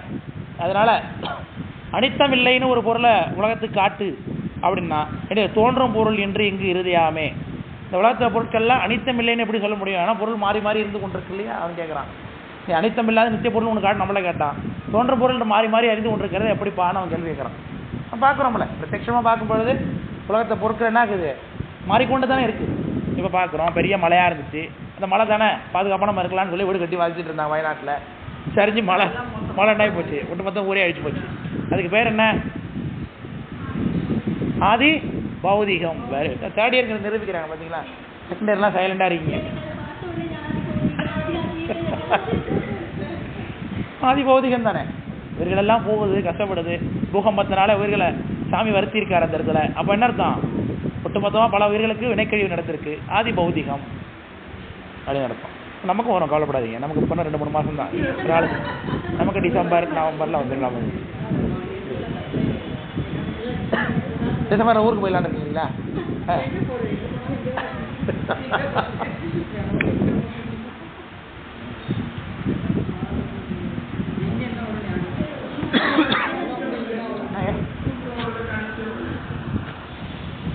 சூக்ஷ்ம உடலுக்கு அனித்தியம், அது அனித்தியம் இல்லை. அனித்தியம்னா நித்தியம்னு அர்த்தம், நித்தியம் இல்லைன்னு அர்த்தம் ஆகுது. நீங்கள் சொல்லக்கூடிய தான் அனித்தியம் இல்லைங்கிறீங்க. அனித்தியம்னா நித்தியம் தான் அர்த்தம். அப்போ நித்தியம் அதான் நித்திய பொருள். நித்திய பொருள் தானே சுகம். அதாவது நித்திய பொருள்னா எது வரைக்கும்? அது புத்திக்கு போகிற வரைக்கும். அதுக்கு பிறகு அது இல்லாமல் வரும். அது ஒரு கருவி, எல்லாம் அது தானே கோத்து வச்சது மாதிரி தானே. லாரி ஒன்று கட்டி வச்சுருக்காங்க. லாரிங்கிறது என்ன? இன்ஜினா இல்லை டிரைவர் ஓட்டுற சீட்டா, அந்த இதா ஸ்டேரிங்கா சக்கரமா எல்லாம் சேர்ந்தது தான் லாரி. அதுபோல் 36 தத்துவங்களும் சேர்ந்தது தானே மனித உடம்பு. அதில் தூள தேகங்கிறது 24 மட்டும். அதை மட்டும் விட்டுட்டோம்னா மிச்ச தூக்க தேகம் எல்லா உயிர்களுக்கும் பொதுவானது தான். எல்லாம் ஒரே போல தான் இருக்குது. மரமாக இருந்தாலும் செடியாக இருந்தாலும் குடியாக இருந்தாலும் அது எது வரைக்கும் தான் இருந்துகிட்டு இருக்கும். எப்போ நீங்கள் அந்த 6 தத்துவத்தை கிடக்குறீங்களோ அது வரைக்கும் இருந்து கொண்டு தான் இருக்கும். அப்போ தான் நீங்கள் தாய் உச்ச பெயரை அடைவீர்கள். அது வரைக்கும் அந்த பொருள் இருந்து கொண்டு தான் இருக்கும். அதனால் இதெல்லாம் உலக இலது அப்படின்னு வச்சுக்கொண்டே தான். உடம்புங்கிறது நீங்கள் உலக இலதுன்னு வச்சுக்கொண்டே தான். முழுமையான நித்தியம்னா எப்போவுமே இது இல்லாமல் போகவே கூடாது. அப்படி பார்த்தா முக்தி நிலையில் இல்லாமல் போயிடுது. ஆமாம் தானே. அப்போ அது முழுமையான நித்தியம்னு சொல்லிட முடியாது. அதை அதில் தான் காரியம்னு சொல்லிடுறோம். அது சிறப்பாக பயன்பாடு இருக்கிற வரைக்கும் இருக்கார். அதுக்கு பிறகு அவர் இல்லாமல் போயிடுறார். யார் யாரை பற்றி நாங்கள் பேசிகிட்டு இருக்கோம்? இந்த பக்கத்தில் தெரியுமா? ஏன்னா இந்த பக்கம் தலை திரும்பி பேசிகிட்டு இருக்காரு. சரி நம்ம கிடையாது போல் இருக்கு. அது அப்படிலாம் விடல. சரி, சின்ன பிள்ளைல அப்பா படுத்துட்டாருன்னா இந்த பக்கம் அக்காவை, இந்த பக்கம் தம்பியை படுத்தாங்கன்னா அப்பா யார் பக்கம் திரும்பி படுத்திருக்கார் அப்படிங்கிறதுக்கு நமக்கு ஒரு வட்டம் நடக்கும். சரியா? நம்ம பக்கம் அப்பா திரும்பி படுத்தாருன்னா நம்ம பக்கம் பேய் வராது. அப்படி நம்ம நம்புறோமா இல்லையா? அப்பாவோ நம்ம பக்கம் வேறு வாத்தியார் நம்ம பக்கம் பார்த்து படுத்துறாதான் நமக்கு பார்க்கலன்னா நமக்கு இல்லைன்னு. அப்படி உலகத்தில் பொருள்கள் அழிந்தழிந்து தோன்றுவது எப்படிங்கிறதுக்கான விளக்கத்தை அடுத்த பாடல்ல சொல்றாங்க. அங்குரம் வித்தின் கேட்டில் தோன்றும் அதுபோல அனைத்துறவும் கெட்டோ வழியாகும் எண்ணின் அங்கவற்றுக்கு ஆக்ககேடு அறைந்தாய் எல்லாம் அனித்தமெனும் உரை மறந்தாய் அருகனும் ஆனாய் நீ இங்கு முளை இலை மரமாய் எழுந்து ஈண்டி செல்லாது இறந்ததே எழுந்தபடி இல்லாது எண்ணின் மங்கியிடாதே பால தருண விருத்தையாய் வரும் அடிவு திரிந்து நின்று மாயும் காணே என்பது பாட்டு. அங்குரம்னா என்ன? அது அங்கூரம். அங்கூரம் கேட்குறது. அங்குரம் உழைப்பாரியா? அங்குரார் போனா சடங்கு. ஐயா சொல்றாரு, கிட்டத்தட்ட வந்துட்டார். விதையா? அங்குரம்னா விதையா? அங்குரம்னா முளைன்னு அர்த்தம். விதையிலேருந்து முளைச்சி வந்தால் அதுக்கு பேர் அங்குரம்னு பேர். தெரியலைங்க, அது அங்குரம்னா முளை. அது என்ன அர்த்தம் சம்ஸ்கிருதம் அப்படிதான் தெரியும். அதனால தான் அங்குரம்னு வச்சுட்டாங்க பிள்ளை. அதுதான் சொல்லுங்க. எல்லாத்தையும் நம்ம காரம் வச்சுட்டு தெரியாது நமக்கு. அங்கூரம்னா முளை. தண்ணியில் ஊற வச்சுட்டிங்கன்னா அதுலேருந்து முளைச்சி வருது இல்லையா, விதையிலேருந்து, அதுதான் முளை இல்லையா? அங்கூரம் வித்தின் கேட்டில் தோன்றும் அப்படின்னாரு. விதையை போட்டாச்சு, முளைச்சிருச்சு, விதை இருக்குமா? இருக்காது. அதுதான் சார்பினில் தோன்றுவதுன்னு இதுக்கு பேர். புத்தனுடைய கொள்கையே சார்பு கொள்கை தான். அதான் க்ஷணபங்க கொள்கைன்னு பேர். நாச உற்பத்தி. Very good. நாச உற்பத்தி அதை பற்றி பின்னாடி பேச போகிறாங்க. அவன் நாசத்திலையும் வேறு வழக்கம் சொல்கிறாங்க. நம்ம எதுக்கு நாசத்திற்கு எங்கே பயன்படுத்துவோம்? நம்ம நாச உற்பத்தி எங்கே பயன்படுத்துவோம்? கண்மம். கண்மம். கண்மம் என்ன? கண்மம் ஆகாமியம். எடுத்தோடனே 10 மார்க் வாங்க மாட்டீங்களே. 50 மார்க் கொடுத்துட்டு அதுக்கப்புறம் 100 மார்க் வாங்குறீங்க. எடுத்தோடனே ஆகாமியம் சொல்ல வேண்டியது. எடுத்தோடனே ஆகாமியம் சொல்ல வேண்டியது இல்லையா? ஆகாமியத்தோடு தொடர்புடையது நமக்கு நாசோற்பத்திங்கிற வழக்கம் இல்லையா? நாசமாகும் பொழுதே உற்பத்தி ஆகிக்கணும். அதுபோல் இங்கே விதையை போட்டீங்க மண்ணில், மண்ணில் போட்டோடனே 2 நாள் தண்ணி ஊற்றினோம், அதில் மண் பட்டுச்சு, எல்லாம் சார்பு ஏற்பட்டுச்சு, உடனே அது முளை வந்துருச்சு. முளை வந்த பிறகு விதை இருக்குமாங்க? இருக்காது. அப்போ அது அழிஞ்சு போச்சு. அழிஞ்ச இடத்துலேருந்து இன்னொன்று தோன்றுகிறது. இதுதான் உதாரணத்தில் இருக்கிறான். எதுக்கு? ஷணபங்கம். ஷணபங்கம் எல்லாமே அழிது தோன்றுறதுன்னா ஒரு பொருள் அழிந்துடும், அதுலேருந்து அடுத்த பொருள் தோன்றும். தோன்றிய பொருளுக்கு முந்தைய பொருள் சார்பாக நிற்கும். இதுதான் பௌத்தருடைய கொள்கையே. இதான் சார்பினில் தோண்டும் கெற்று. சுபக்கத்தில் படிப்போம். அதனால ஞாபகம் வச்சுங்க. சுபக்கம் படிக்கும் பொழுது இதை கேள்வி கேட்போம் உங்கள்கிட்ட. நான் இப்பயே சொல்கிறேன். சார்பினில் தோண்டும் கெட்டு அப்படின்னு சொல்லக்கூடிய ஒரு நீங்களே சொல்லி தெரியும். இப்பவே சொல்லிதான் மறந்துடுவீங்க இல்லையா? அதனால அகரம் வித்தின் கேட்டில் தோன்றும். அதுபோல அனைத்து உருவம் கெட்டு வழியாகும் எண்ணில். எல்லாமே உருவம் கெட்டு தோன்றும். இதுதான் அவனோட கொள்கையை ஸ்தாபிக்கிறது மாதிரி உதாரணங்கள். அங்கு அவற்றுக்கு ஆக்கக்கேடு. சரி, அது இருக்கட்டும். அனித்தியம்னு சொன்னிய, எல்லா பொருளும் அனித்தியம். நீ இப்போ விதை அழிஞ்சு போச்சா இல்லையா? அப்போ என்னது அனித்தியம். அனைத்து உருவும் கெட்டு வழியாகும் என்று அங்குரம் அவற்று ஆக்கக்கேடு அறைந்தாய். ஆக்கக்கேடு உள்ளதும் இல்லதுமாக மாற்றி சொல்லுகின்றாய். ஒரு பொருள் இருக்கு, ஆக்கம் கேடு உண்டாயிருக்கு, இன்னொன்று அழிந்து போயிருக்கு. நீ என்ன சொல்ற? எல்லாமே அனித்தியம், அழிந்து போடுன. உற்பத்தி பற்றி நீ பேசவே இல்லை இந்த இடத்துல. அல்லது நித்திய பொருளை பற்றி பேசவே இல்லை. உள்பொருளாக இருந்தால் நித்தியமாக இருக்கும். இந்த என்ன சொல்ற? ஆக்கத்தையும் சொல்லுகின்றாய், அழிவையும் சொல்லுகின்றாய். இதுக்கு பேர் அஸ்தி நாஸ்தின்னு பேர். அழிவும் இருக்கு, தோற்றமும் இருக்கு. அஸ்தியும் உண்டு, நாஸ்தியும் உண்டு. இது சமணருடைய கொள்கை. அதனால தான் அருகனானாயினின்னு சொல்லுகிறார். அனித்தம் நீ சொல்லிக் கொண்டிருப்பது யாருடைய கொள்கைப்பா? அருகனுடைய கொள்கை. நீ பௌத்தனுடைய கொள்கையை பேசுவதாக சொல்லிக்கொண்டு யாரை பற்றி பேசிக் கொண்டிருக்கிறாய்? அருகனுடைய கொள்கையை பேசுகின்றாய் என்று சொல்லுகிறார். ஆக்கக்கேடு. இது அஸ்தி நாஸ்தின் பேர். ஒரே மறந்தாய் அருகனும் ஆனாயினி. அதான் உண்டு இல்லை, இருக்கு இல்லை. இங்கு முளை இலை மரமாய் எழுந்து ஈண்டி செல்லாது இறந்ததே எழுந்தபடி நில்லாது எண்ணின். அப்படின்னா இந்த விஷயமெல்லாம் முதல்ல விதை இருந்துச்சு, விதையிலேருந்து கொஞ்சோண்டு ஒரு முளை வந்துச்சு, முளையிலேருந்து அடுத்து இலை வந்துச்சு, இலையிலேருந்து கிளை வந்துச்சு, கிளையிலேருந்து மரம் வந்துச்சு, மரத்துலேருந்து திரும்பி விதை வந்துச்சு, விதை திரும்பி என்ன ஆனது? முளைச்சது. இப்படியே மாறிக்கொண்டே இருக்குது. இப்படி தான் உலகம் சார்பில் தோன்றி கிட்டது சொன்னீங்கன்னா இங்கு இறந்ததே எழுந்தபடி நில்லாது. அதனால் இறந்ததே எழுந்தபடி நில்லாதுன்னா செத்து போனது திரும்ப அடுத்து வராது. அதனால் அதே பொருள் நித்தியமாக இருக்குன்னு அர்த்தம் இல்லை. இதுலேருந்து வேறு பொருள் உண்டாகுது அப்படிங்கிறத என்னுடைய கொள்கை நான் சொல்கின்றேன். அதுக்கு நான் சொல்கிறேன், இதுக்கு அப்படி கிடையாது. இதில் எல்லாமே காரியம். இது சொல்லப்படுது எல்லாமே என்னது? காரியங்கள். விதையாக இருப்பதும் ஒரு காரியம், விதைக்குள்ளேருந்து முளை வர்றதும் ஒரு காரியம், காரியத்திலேருந்து கிளை வர்றதும் ஒரு காரியம், காரியமாகிய கிளையில் மரமாக பெரியறதும் காரியம், திரும்பி அது திரும்ப வர்றது எல்லாமே காரியம். இது எல்லாத்துக்குமே சூக்ஷ்மமாக ஒன்று இருக்குது. உள்ளுக்குள்ளே ஒரு சூக்ஷ்மதாக இருக்குது. வெளியில் இருக்கக்கூடிய உடல் மட்டும்தான் என்ன ஆகுது? மாறி மாறி என்ன ஆகுது? பால தருண விருத்தையாய் வரும் வடிவுன்னர். இதெல்லாம் என்னது? உலகத்தில் உள்ள இருக்கக்கூடிய சூக்ஷ்மமாக இருக்கக்கூடிய ஒரு உயிருக்கு வெளியில் ஏற்படக்கூடிய தோற்ற மாற்றங்கள் தானே தவிர்த்து இதை வைத்து கூட நித்தியம் அளித்தன்னு பேச முடியாது. இப்போ விதை என்னதுதான்? விதைக்குள்ள என்ன இருக்கு? விதைக்குள்ள என்ன இருக்கு? விதைக்குள்ள ஒரு உயிர் இருக்கு. இப்போ விதையா இருக்கும்போது உள்ளுக்குள்ள யார் தான் இருக்கா? உயிர் தான் இருக்கார். அது முளைச்சது போல யார் தான் இருக்கா?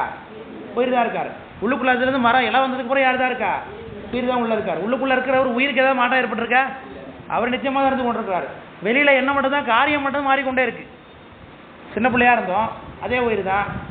ஸ்கூலுக்கு போனோம், அதே உயிர் தான். காலேஜ் போனோம், அதே உயிர் தான். இப்போ வயசுக்கு பெரிய பிள்ளை ஆகிட்டேன், பெரிய ஆள் ஆகிடுச்சு, அதே உயிர் தான். நாளைக்கு வயசாகி போகிறோம், அப்போயும் என்னது தான்? அதே உயிர் தான். உயிர் மாறுனுச்சா? இல்லை. வெளியிலேருந்து உடம்பு மட்டும் என்ன ஆனது?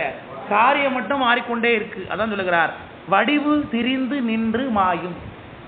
வடிவம் தான் என்ன பண்ணும்? உலகத்தில் திரிந்து நின்று மாயும். உள்ளுக்குள்ளே இருக்கக்கூடிய பொருள் மாறாது. இது நம்ம உதாரணம் சொல்லுகிறோம். இதுக்கு என்ன எடுத்துக்கணும்? காரணம் மாறாது, காரியம் மாறிக்கொண்டே இருக்கு. தான் உலகத்துக்கான விஷயம்னு சொல்லுகிறேன். விளக்க முடியுதுங்களா? அடுத்தது,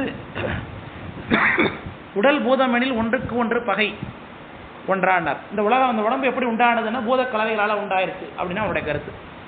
பௌத்தனுடைய கருத்து இதே தான். லோகாயுதம்னு சொன்னான். உலகத்தில் உள்ள பொருட்கள் உடம்பு. இப்போ நம்ம என்ன சொல்லுகின்றோம்? உடம்புங்கிறது என்ன? ஐயா ரைட். ஆனால் பூத சம்பந்தம் இல்லையா? இப்போ அவன் சொல்றது நமக்கு தானே வித்தியாசம் இருக்கு. சரி ரைட், அது இல்லை நான் சொல்லலை. இப்போ அவனும் பூதத்துடைய கலவை தான் உடம்புன்னா, நம்மளும் பூதத்துடைய கலவையை உடம்புக்கிறோம். இல்லை புரியுதுங்களா? இது ரெண்டுத்துக்கு என்ன வித்தியாசம்னு நான் கேட்குறேன். அதுதான் இல்லைன்ட்டனே. பூத கணக்கே விட்டுருங்க. ஆகாயம் இருக்கோ இல்லையா அதை விட்டுருங்க, அதை பற்றி கவலை கிடையாது. நம்ம இல்லை அது சொல்கிறான் சித்தம்னு சொல்லியிருக்கேன் கீழே பார்க்கணும். நம்மளும் தான் நாம தானே சொல்கிறோம். இப்போ நான் என்ன சொல்கிறேன், நாமளும் பூத சேர்க்கை தான் உடம்பு சொல்கிறோமா இல்லையா? பூதசார உடம்புன்னு தானே சொல்கிறோம் உடம்ப. இந்த பூதசார உடம்பு பூதத்தினால ஆக்கப்பட்ட உடம்பு, அவனும் பூதங்களால் ஆக்கப்பட்ட உடம்புங்கிறான். இதை நம்ம அவனை தவிர ரைட், வெரி குட், நல்ல பதில். இதான் பதிலாக எதிர்பார்த்தேன். இந்த உடம்புனால தான் ஆக்கப்பட்டிருக்கு நம்மளும் சொல்ல பண்ணுறோம், ஆனால் அவனும் பூதத்தினால ஆக்கப்பட்டு சொல்ல பண்ணுறோம். இப்போ அவன் என்ன சொல்ல பண்ணுறான், அவனை பொறுத்தளவுக்கு மண்ணுங்கிறது ஒரு பூதம், மண்ணு நேரடியாக உடம்பாக மாறுதுன்னு அவன் சொல்லுகின்றான். நமக்கும் மண்ணுங்கிற பூதம் தான், ஆனால் மண்ணு நேர உடம்புல இருக்கா? மண்ணுடைய தன்மை கொண்ட பொருள் இந்த உடம்புல இருக்கு. அவன் தானே, அதுக்கு பேர் என்ன சொல்லுவோம் நம்ம? மண்ணுடைய தன்மை கொண்ட பொருள் இந்த உடம்புல இருக்கு. மண்ணுடைய தன்மை கொண்ட பொருள் இந்த உடம்புல என்னென்ன? அதுக்கு பேர் என்ன? சாத்விகம். மண்ணுடைய தன்மை கொண்ட பொருளா? மண்ணை நேரடியாக அப்படி மண்ணை பிசைஞ்சு குடலை உண்டு பண்ணிட்டாரா? மண் அப்படியே குடலாக இருக்கா? அப்படி இல்லையே. நமக்கு மண்ணுடைய தன்மை கொண்ட சதைகள் எலும்புகள் இதெல்லாம் நமக்கு உடம்பா இருக்கு. நீருடைய தன்மை கொண்ட பொருள்கள் நம்ம உடம்புல இருக்கு. ரத்தம், சிக்கலம், கபம், சிறுநீர் இதெல்லாம் நம்ம உடம்புல இருக்குன்னு பார்க்கணும். அதே மாதிரி வாயுவினுடைய தசவாயுக்கள் உடம்புல இருக்குன்னு பார்க்கணும். ஆகாயத்தினுடைய சார்பாக நாடிகள் 10 இருக்குன்னு பார்க்குறோம். இன்னும் ஒன்று விட்டோமா? 5 போதும் 4 போதும் தான் சொல்லி. தீ சார்பாக நமக்கு 5 கண்ணு 5 தீ இருக்கு. என்னென்ன? தலையில் சூடு, கண்ணில் சூடு, இதயத்தில் சூடு, வயிற்றில் சூடு, உடம்புல சூடு, தேக 5 வகை. இதெல்லாம் பஞ்சபூதங்களுடைய சாரமாக, பஞ்சபூதத்தில் சாத்விக வடிவமாக தான் நான் உடம்பு சொல்லுகின்ற தவிர்த்து பஞ்சபூதமே அப்படியே மிங்கிலாகி உடம்பு உண்டாயிட்டுதான். அவன் சொல்கிறபடி கருத்துப்படி கொஞ்சம் காற்று, கொஞ்சம் மண், கொஞ்சம் தண்ணி எல்லாத்தையும் சேர்த்து மிக்ஸ் பண்ணால் உடம்பு உண்டாகணும். ஆலையா? அதனால கேள்வி கேட்குறாரு. ஏன்னா இதை நீங்கள் ஆமாம் சிறப்பொருளாக தான் எனக்கு எதிர்ப்பு. இப்போ நீ இந்த கேள்வி நீங்கள் என்கிட்ட கேட்கணும், நீங்கள் கேட்கல, அதனால தான் உங்கள்கிட்ட நான் கேட்குறேன் கேள்வி. இப்போ ஏன்னா அவனும் பூதத்தினால தான் உடம்பாகனு சொல்லி பண்ணுறான், நாமளும் என்ன சொல்லி பண்ணுறான்? பூதத்தினால தான் உடம்பாகனு சொல்லி பண்ணுறோம். ஆனால் ரெண்டுத்துக்கு என்ன வித்தியாசம்? நம்ம பூதம்னா நேரடியாக பூதத்தினால, பூதம் என்பதே நமக்கு நேரடி பொருளா? ஆனால் அவனுக்கு பூதம் நேரடி பொருள், உபாதானம்னு சொல்கிறான். நல்லா பாருங்க, அரு உருன்னு சொன்னான் பாருங்க. அதில் உருவில் முதல்ல சொல்கிறதே பூதம் தான். அவன் உருயியல், அறிவியல்,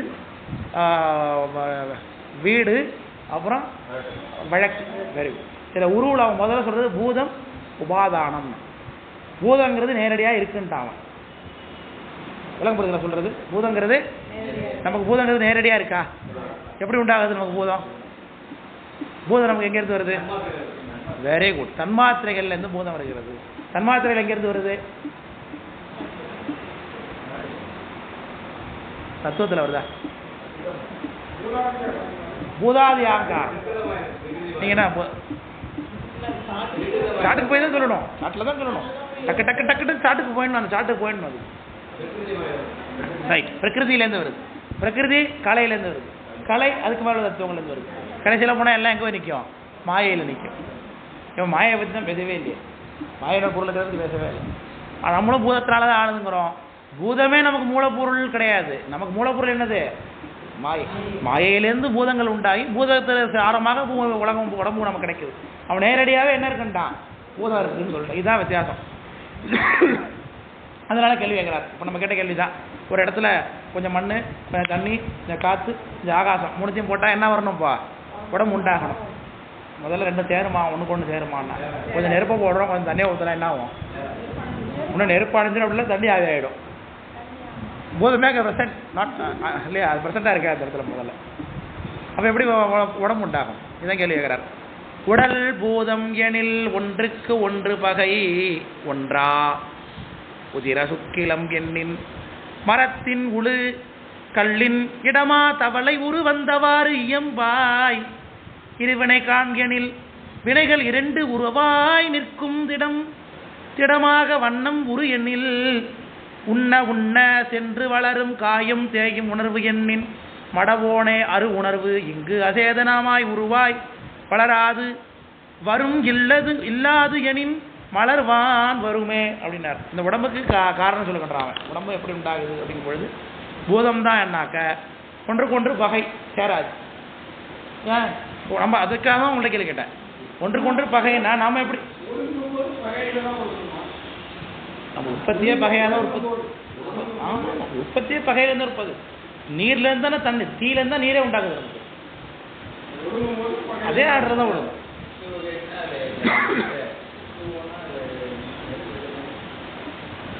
நெருப்புல இருந்து தான் நீர் உண்டாகுது. தத்துவப்படி பிருத்திவி அப்பு வாயு ஆகாப் தேஜஸ் தான் சொல்லுறோம். இது அதில் பிருத்திவி அப்பு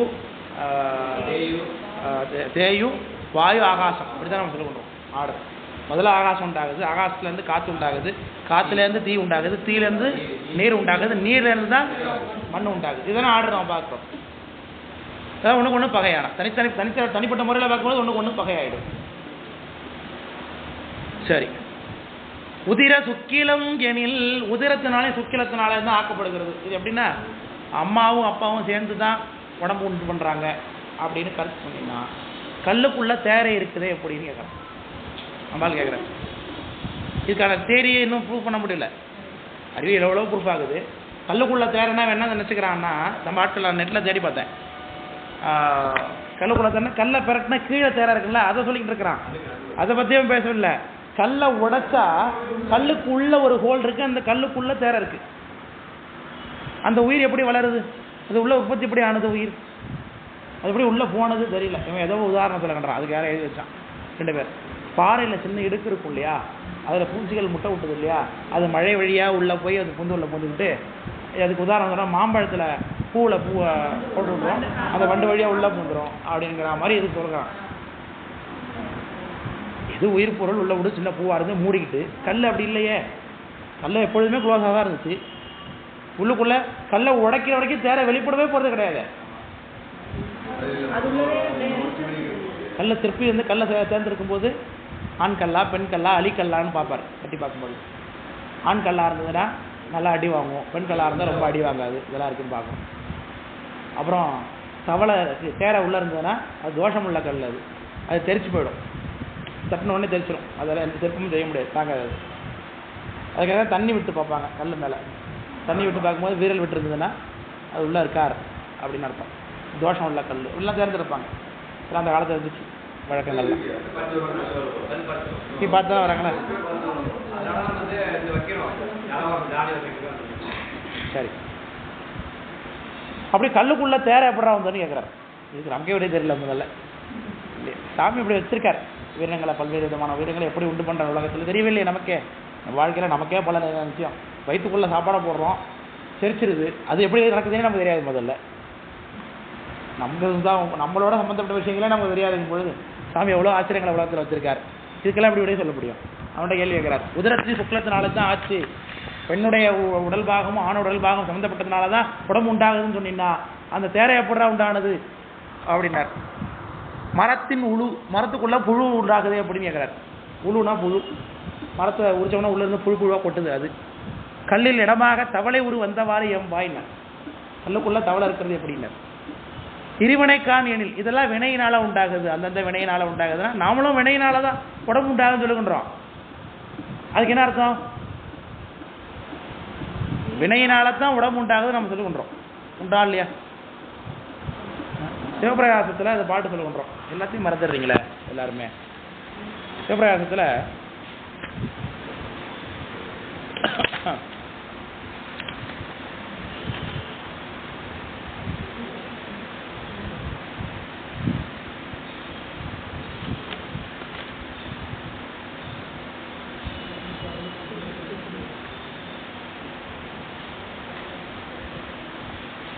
சிவபிரகாசத்தில் 28வது பாட்டு. இந்த புத்தகம் இருந்ததுன்னா 276வது பக்கம். சிவபிரகாசத்தில் 28வது பாட்டு. இந்த புத்தகத்தில் 276வது பக்கத்தில் நன்னியிடம் எடுத்தோடனே வினை பற்றி என்ன பேசுறாரு? நன்னியிடம் உரு அதனுக்கு ஏதுவாகினார். சிவபிரகாசம் உங்களுக்கு தானே எடுத்தேன், வண்டி இருக்கு. அதான் சொல்கிறேன், ஒரு 10 பாட்டு முக்கியமான பாட்டாக மனப்பாடம் பண்ணுங்க தயவு செஞ்சு, ரெக்வெஸ்ட்டாக. வேறு வழி இல்லை. அப்போ தான் அட்லீஸ்ட் நீங்கள் படிச்சிருக்கீங்கன்னு உங்களுக்காக தெரியும். சிவபிரகாசம் சாஸ்திரம் நாங்கள் படிச்சிருக்கோம். அப்படி என்ன சார் எவிடன்ஸ் அப்படின்னா, அவர் சொல்லிட்டு இருக்காரு நடத்துறதா, அப்போ நிச்சயமாக நாங்கள் படிச்சிருப்போம் அப்படிங்கிறது தெரியுது இல்லையா? அப்படிங்கிறத வச்சுக்காம என்ன பண்ணோம், அட்லீஸ்ட் ஒரு 10 பாட்டாவது தெரிஞ்சுட்டு அட்லீஸ்ட் இந்த மாதிரி முக்கியமான பாடல்களையாவது அப்போ தெரிஞ்சால் தான் தெரியும் இல்லையா? இல்லைன்னா சுத்த விழல் தான் அது எல்லாமே. நன்னியிடம் உருவதனுக்கு ஏதுவாகி நானாபோகங்களாய் நாசோற்பத்தி பண்ணி வரும் ஆதலால் அனாதியாகி பலவாகி அணுக்கள் தோறும் படுவதாகின்னு வினையை பற்றி பேசியிருக்கார். எடுத்தோன்னு என்ன சொல்றார்? நன்னியிடம் உரு அதனுக்கு ஏதுன்னார். நம்ம எடுக்கக்கூடிய உருவத்துக்கு முதல்ல காரணமா நிற்கிறது என்ன? வினை கண்மம். அப்ப இதுக்கு என்ன அர்த்தம்? என்ன அர்த்தம் அதுக்கு?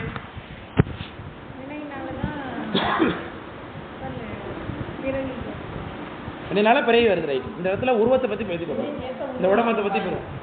வினைக்கேற்ப உருவம் வாய்க்கும் அப்படின்னு அர்த்தம். இந்த உருவம் எப்படி இருக்க போகுது?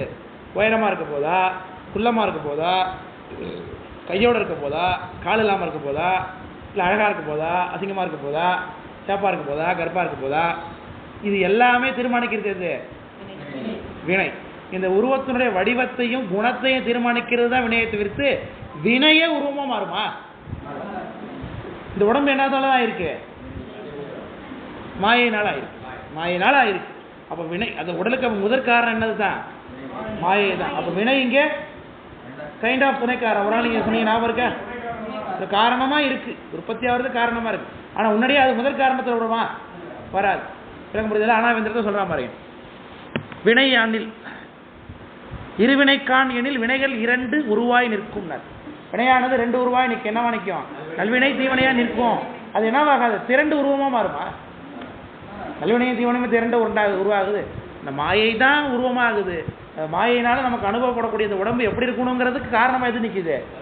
வினை நிற்குது. இதுக்கான விடை அதுதான். அப்போ திடமாக வண்ணம் உரு எனில் உண்ண உண்ண சென்று வளரும்னர். அன்னம் தான் அன்னமய கோஷம் சொல்லுகிறோம் இல்லையா? இந்த உடம்பையா உற்பத்தி ஆகுதுன்னா சோத்துனால தான் உண்டாகுதுன்னு அடுத்தது ஒன்று சொல்லிட்டு வரோம். சோத்துனால உண்டாகும் சாப்பாடு நேரம் வரை ஆயிட்டுது இல்லையா? இப்போ அது உங்களுக்கு ஞாபகம் வந்து சார் இருக்கிறீங்களா? அதனால அன்னத்தினால ஆகுதுன்னா அன்னத்தை உள்ள போட்டால் என்ன ஆகும்? செரிக்கும். செரிச்சா உடம்புல சத்து ஏறும். சத்து ஏறினா உடம்பு பெருக்கும். ஆனால் உடம்பு இலக்கித சில பேருக்கு அதுக்கு என்ன காரணம்? அவங்களுக்கு தானே சாப்பிட்டு கொண்டு இருக்கிறாங்க. அதாவது டயட்டில் இருக்கிறவங்களும் ஜிம்முக்கு போகிற அப்படின்னா பேசல போனால் அதுக்கு பேர் தான் கண்மம்னு பேர். வேறு ஒன்றும் இல்லை. எவ்வளோ சாப்பிட்டுட்டே இருப்பார் ஆனால் அவர் உடம்பே ஏறாது. என்ன மாரி ஆளும் அவர் கொஞ்சம் தான் சாப்பிடுவோம் ஆனால் அது அப்படியே உடம்புல தெரியும் இல்லையா? அதுக்கு பேர் அதுதான் அவங்க வாங்கிட்டு வந்த விதி வரம்னு பேர். சில பேர் பார்த்தா நவுத்திட்டு எப்போ தானே சாப்பிட்ற ஒரு பிரச்சனையும் இருக்காது. அவனுக்கு கொண்டான்னு போட்டுகிட்டே இருப்போம். காலைல காஃபியாக கொடு, அடுத்த ஸ்நாக்ஸாக கொடு, அடுத்த டிஃபனாக கொடு, அப்புறம் திரும்பி ஸ்நாக்ஸாக காஃபியாக கொடு, சாப்பாடாக எல்லாத்தையும் போட்டு சாப்பிட்டே இருப்பாங்க. ஒரு பிரச்சனையும் பண்ணாது. ஆனால் கொஞ்சம் நல்லா இருக்குன்னு சாப்பிட்டு பாரு, கொஞ்சம் புதுசாக நல்லா இருக்குன்னு சாப்பிடுங்க. உடனே அப்போ தான் எப்போ வெப்பமாக வந்துட்டு இருக்கோம், இதை குடி அதை பண்ணோம் இதை பண்ணோம். அப்புறம் சிரிக்காது. அப்புறம் திரும்பி சாப்பிடணும். சாப்பிட்டே உடனே வயிட்டு ஏறும். இவ்வளோ விஷயம். அதனால திடமாக அன்னம் உரு எண்ணில் உண்ண உண்ண சென்று வளரும் காயும் தேயு உணர்வு எண்ணில். ஏன் தேய்கிறது? மடவோனே அறிவில்லாதவனே அரு உணர்வு இங்கு அசேதனமாய் உருவாய் வளராது. அறிவானது அறிவு தான். ஏன்னா உருவம் தான் அருவம் தான். அது அறிவு தான் ஒரு உடம்பு எடுக்குதுன்னு அவன் சொல்லிக்கின்றான். அதுக்குள்ளேயே இருக்கிறார். இங்கே அரு உணர்வாகிய அறிவு அசேதனமாகிய உருவமும் உண்டு பண்ணாது. உள்ளுக்குள்ள உயிர் என்ன? அது அறிவுடைய பொருள் தானே உயிர். அது அறிவுடைய பொருளாகிய உயிர் அறிவற்ற ஒரு பொருளாக மாறுமா? மாறாது. அதனால சாமியை பற்றி சொல்லுவோம். ஏன் நம்ம சாமி தான் அறிவுடைய பொருள், உயிர் அறிவுடைய பொருள் தான்.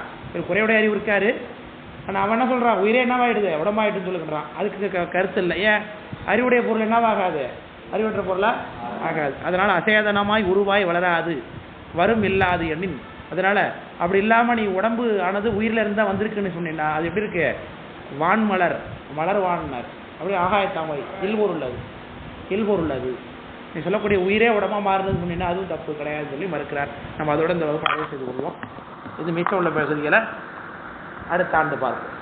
அடுத்தனா அடுத்த ஆண்டுனா 2025 இல்லை, அதோட ஒவ்வொரு மணிக்கு 2025 வகுப்பு போல் இருக்கு. ஜனவரி மாதம் முதல் வாரம் வரணும் போல் இருக்கு. ஒரு வழியாக பொங்கல் கழிச்சு வச்சுக்கலாமா சார் அப்படின்னு கேட்காதீங்க.